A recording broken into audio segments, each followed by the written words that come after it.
పల్లకీలో ప్రయాణం చేస్తూ పరంధామయ్య గారు రాజభవనానికి చేరుకున్నారు. మహారాజు చంద్రసేనుడు గురువుగారిని సాదరంగా ఆహ్వానించి దర్బారులోనికి తీసుకువెళతాడు. ప్రజల కష్టసుఖాల గురించి చంద్రసేనుడు గురువుగారిని అడిగి తెలుసుకుంటాడు.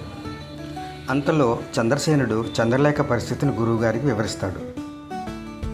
గురువుగారిని చంద్రలేఖ వద్దకు తీసుకువెళతాడు.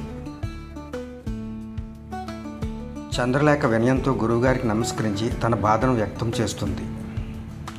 అప్పుడు గురువుగారు శాంతంగా చంద్రలేఖతో ఇలా చెబుతారు: 30 రోజులు శివదీక్ష చేసి 31వ రోజున సద్బ్రాహ్మణులకు భోజన వస్త్రదానం చేస్తే నీ కష్టాలు తొలగిపోతాయమ్మా అని చెబుతారు.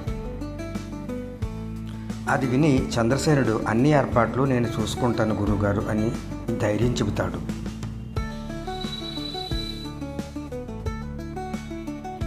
చంద్రలేఖ ఆ మాటలకు కృతజ్ఞతతో రాజును చూస్తుంది.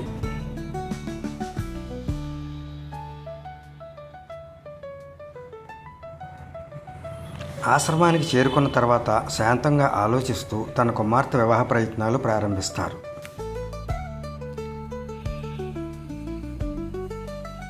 గురువుగారి కుమార్తె వివాహ ప్రయత్నాలు ఫలిస్తాయా? చంద్రలేఖ శివదీక్ష వల్ల ఆమె కోరిక నెరవేరుతుందా అన్నది పార్ట్ 7లో తెలుసుకోవాల్సిందే.